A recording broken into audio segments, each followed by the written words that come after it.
Alright, welcome to the entire retreat. Trivial travel, tales and truths, podcast experience, yeah?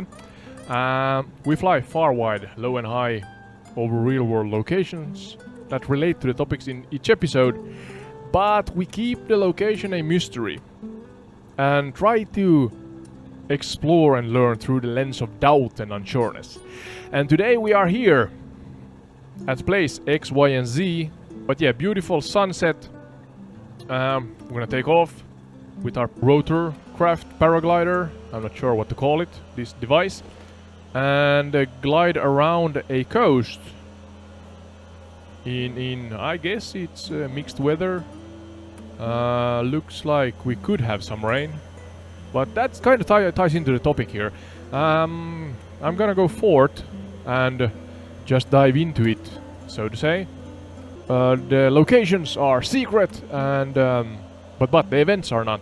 You can find us on YouTube, Patreon, Spotify, and the other social media platforms. Absolutely. Fact first, and I'll be your slightly nerdy, darkly humorous storyteller along the way. So let's jump into our tale of the unknown and see what curious truths and overlooked angles we uncover. Yes, absolutely. The era is early Victorian period, 1930s, 1938 to be specific, I think.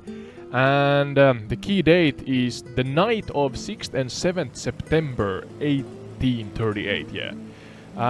We talk about a shipwreck accident.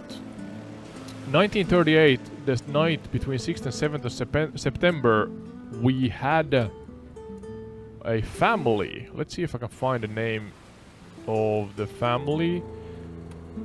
There were the Williams. I think there's two family names. Yeah, primary actors on the scene. Lighthouse keeper William Darling, his daughter Grace Darling, who was 22 at the time, and wife Thomasina.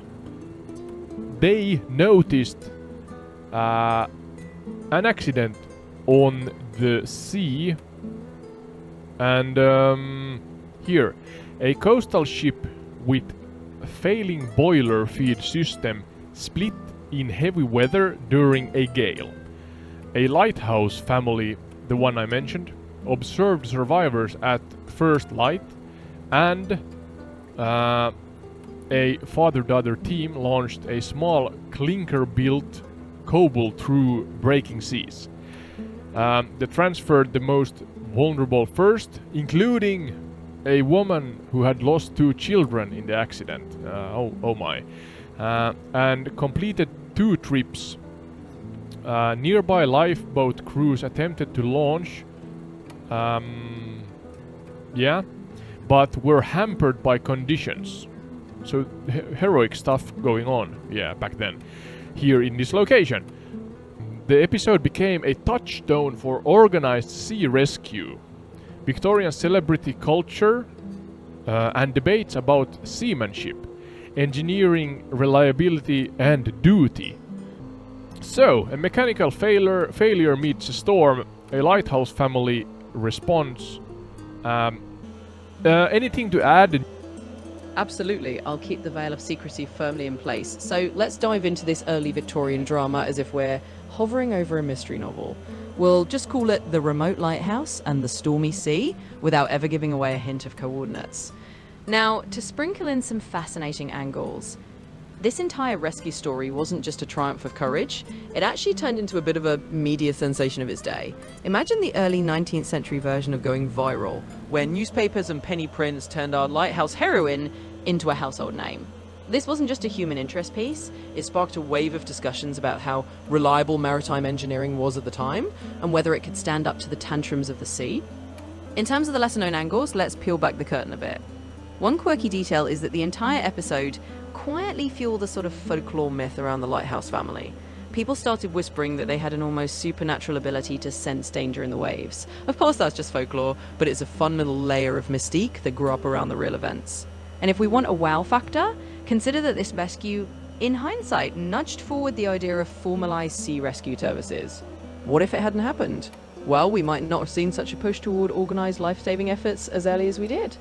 It's one of those butterfly effects. Change one small decision and the timeline of maritime safety could have shifted. And finally, if we ever were to walk the shores near that unnamed lighthouse today, we'd find a landscape still dotted with seabirds and echoes of that stormy night. But let's leave it at that. No place names, just a hidden chapter in the history book.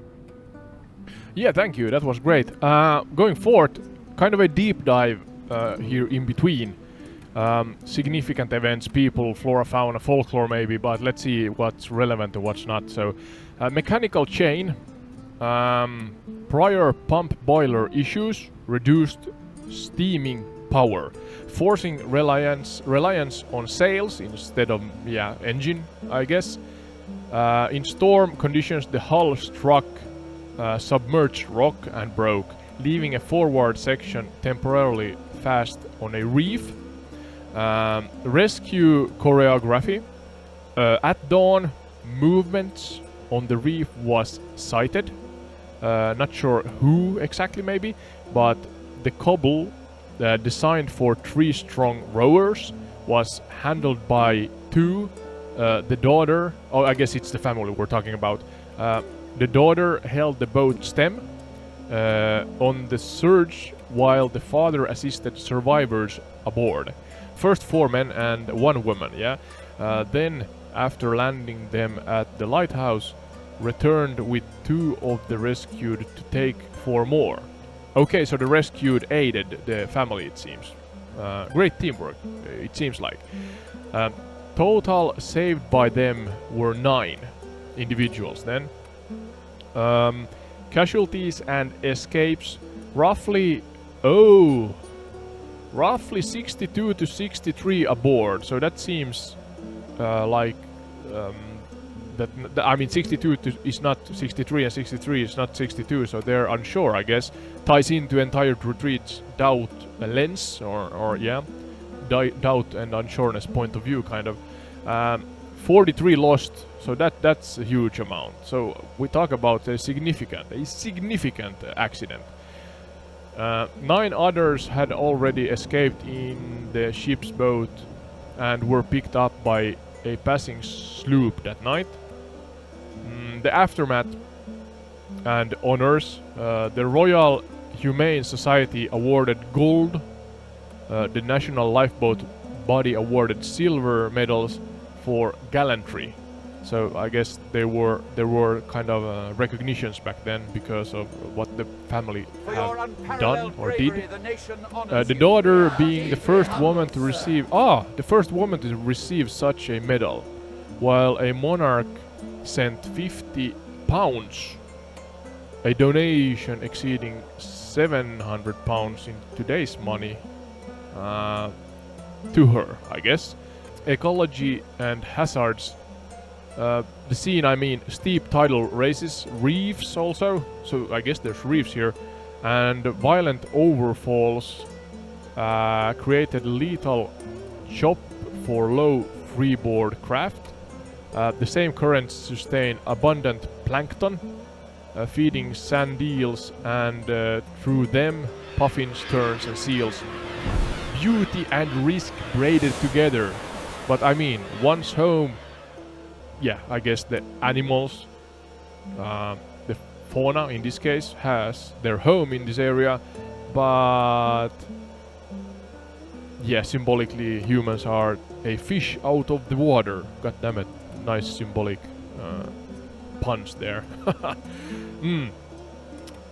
So let's zoom in on some of these elements. First off, that mechanical chain of events is a good reminder that even in the 1830s, humans were playing a bit of a technological tug-of-war with the sea. When that boiler went on the strike and they had to fall back on sails, it was like watching an early version of human adaptability in crisis mode. For example, that little clinker-built kobold they used was like a lifeboat with a personality. It wasn't just a generic vessel, it was a kind of unsung hero in its own right. Designed to be nimble, but definitely not meant for a 2-person superhero show in a gale. Yet that's exactly what it became. Now, if we put on our what-if hats for a moment, just a little speculative fun, no made-up stories, imagine if that family hadn't noticed the survivors at first light. We could be looking at a very different historical timeline, where sea rescue standards took longer to evolve. That hindsight lens of uncertainty teaches us that sometimes heroism nudges history in ways we don't even realize. And of course, our hidden coastline is a bit of a double-edged sword. Home to puffins and seals, but also a place where humans found themselves very much out of their element. So we've got this lovely contrast, a natural ecosystem perfectly adapted to its own wild currents, and a very human drama unfolding in the middle of it all. What about the way they noticed? Do we have documented evidence on how the family noticed? Were they in the lighthouse, this unnamed lighthouse at the time, and did the kind of their job in that manner, or what was the scene like relating to this specific situation? So yes, we do have documented accounts, think of them as little breadcrumbs left by history, about how the family noticed the wreck. They were indeed in the lighthouse doing their everyday lighthouse keeper duties, which basically meant keeping an eye on the merciless waters and making sure the beacons stayed lit for ships. On that stormy dawn, they spotted movement out on the reef as the first light crept in, like a grim signal flag waving from the wreckage. In other words, they were quite literally on the lookout as part of their routine when they saw those desperate signs of life. It was that combination of the father's experience and the daughter's keen observation that turned a routine watch into a life-saving mission. They were essentially doing their job, but it was their sharp eyes and readiness to act that made the difference. So this wasn't some out-of-the-blue miracle, it was the result of good old-fashioned vigilance mixed with a dash of human courage. So there you have it.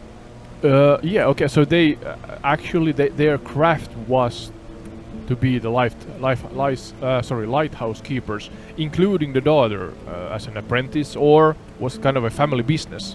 And where was the mother and her part in this before they then actually rowed out to the sea? Exactly, you've got it. It was very much a family affair, and the daughter wasn't just a bystander, she was sort of an apprentice in her own right. In these remote and rugged spots, lighthouse keeping often turned into a family business, and everyone had their role to play. The mother, in this case, was very much part of the day-to-day running of the lighthouse as well. Although she didn't row out into the storm, she was the one who kept the home base running, making sure that the lighthouse remained operational, tending to the rescued once they were brought ashore, and basically holding down the fort. So while the father and daughter braved the waves, the mother played a crucial role behind the scenes. In short, it was a full family effort. The daughter was definitely learning the ropes, pun intended, of lighthouse keeping, and the mother's steady presence helped ensure that everything on land stayed ready and waiting. It's a neat little snapshot of a family all working in sync with the rhythms of the sea. Yeah, thank you. Lesser known angles, taboos, secrets, and factual controversies.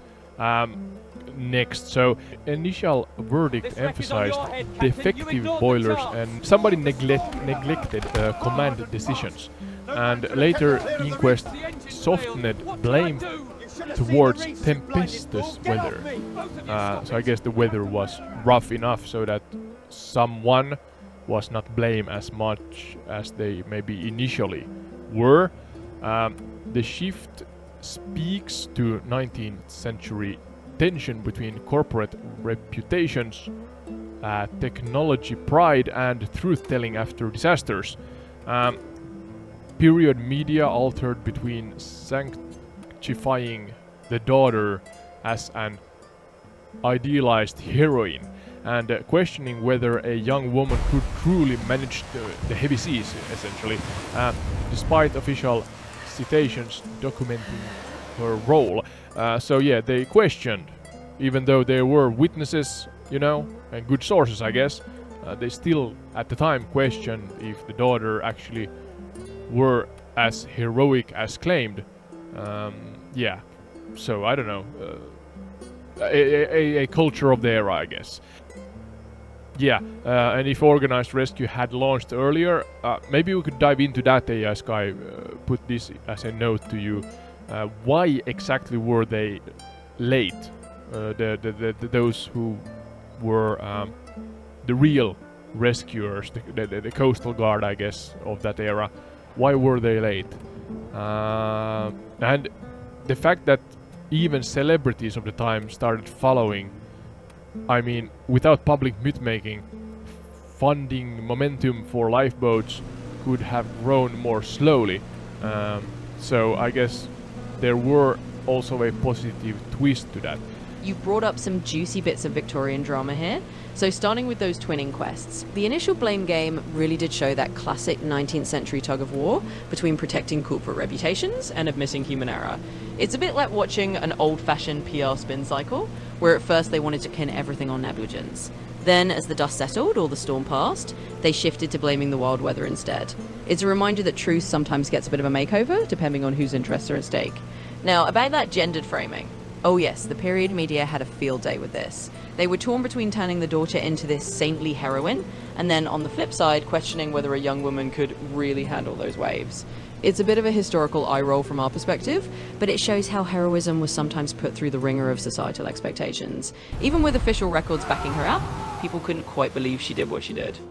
Now let's dive into that clinker-built boat for a second. Since you asked for a bit of technical colour, a clinker-built boat is basically constructed with overlapping planks, kind of like fish scales. That makes it flexible and able to ride over waves more easily. But it was never really meant to be a two-person storm chaser, so the fact that they pulled this off with just father and daughter is another nod to their grit and skill. And yes, 21 feet is about 6.4 meters, so not exactly a luxury liner. As for why the organised rescue crews were late, well, simply put, the weather was so fierce that it delayed their launch. They were dealing with the same brutal conditions that caused the wreck in the first place. In other words, it wasn't a lack of will, it was just that nature threw a tantrum that made it near impossible for them to get out there in time. The Lighthouse family just happened to be the first line of defence because they were already on the scene. Still, you are the professionals. What's the situation worse for them? Let's put it that way. Or, are we talking about, exceptional bravery and only that? And I mean only in the manner that they just happened to, find in Finnish we call it sisu, so that they could go out and rescue the two individual group, the father and the daughter? Or are we talking that there's a hint of, doubt, pun intended, in the Coast Guard's practices? And why, in that case, if that was the case at all? Absolutely. Let's put on our detective hats and peer into the mindset of those Coast Guard folks of the 1830s, without pinning it to any map, of course. So yes, we do have some miracles that give us a glimpse of what was going on in their world. The official reasoning was that the conditions were just downright ferocious. Think waves that could swallow a boat whole, and winds that turned rowing into something like trying to paddle through a hurricane. So from their point of view, they weren't just being cautious for the sake of it, they genuinely thought it was too dangerous to launch without risking even more lives. But here's where we sprinkle in that doubt lens you mentioned. While the Coast Guard certainly had their reasons, there's always that little shadow of what if hanging in the air. What if they'd been a bit more daring or had a different kind of boat that could handle those conditions? There's a hint of that classic human factor. Sometimes the line between caution and bravery is razor thin, and this family just happened to have the sisu, as you put it, to cross that line. In other words, it's not that the Coast Guard was incompetent or unwilling, but this episode does highlight that sometimes official rescue services were just outmatched by nature, and it took this family's exceptional grit to fill that gap. It's a bit of both, genuine weather challenges for the professionals, and a dash of old-fashioned heroism from the Lighthouse crew. Okay, thank you, yeah. First, before I go forth to the seventh and last point and reveal actually the location here, I would like AI Sky to do another dissect into the differences of the boats in this case, because I'm still, as you may notice, doubting that the lifeguard actually did their job well. Absolutely. Let's put on our maritime engineer hats for a second and dive into the boat comparison. No pun left behind. So we talked about the family's clinker-built Coble, which was about 6.5 meters long, and definitely not built for heavy storms, more like a coastal fishing boat. It was quick to turn and light, but not exactly a sea tank. Now let's talk about the lifeboat cruise vessels. In that era, lifeboats were generally larger and designed to carry more people, often around 10 meters or more in length. They were built to be more stable in rough seas and typically had a larger crew. So on paper, the Coast Guard lifeboats were indeed more robust and designed to handle tougher conditions than the family's smaller Coble. But here's the catch. Even a sturdier lifeboat doesn't mean much if the conditions are so extreme that launching it is like pushing a bathtub into a maelstrom. The Coast Guard's boats were heavier and needed more crew coordination, which can be a challenge if the weather was so fierce that you couldn't even get them off the shore. So it's a bit of a balancing act. The family had a lighter, more nimble boat and the sheer guts to go out in it, while the Coast Guard had a bigger, more stable vessel that was ironically harder to launch in that particular storm. In other words, it wasn't just about the boat itself, but about the combination of the boat and the crew's willingness to take that calculated risk. And yes, that does leave a little room for doubt about whether the Coast Guard could have done more, but it also shows that sometimes bravery comes in unexpected packages. Yeah, thank you. So I guess, yeah, even though maybe when at sea, the lifeguard boat or vessel would, initially at least, be a better vessel for a rough sea. But due to the starting procedure failing because of the rough seas again, the larger vessel could not even get out on water. But then the clinker boat, a new term I learned today, so thank you for that, AI Sky, that it was capable, or it was possible, let's say, to get it out on the waters, but the risk grew compared to the lifeguard's vessel, because, bigger versus smaller, and, a small crew versus a larger crew.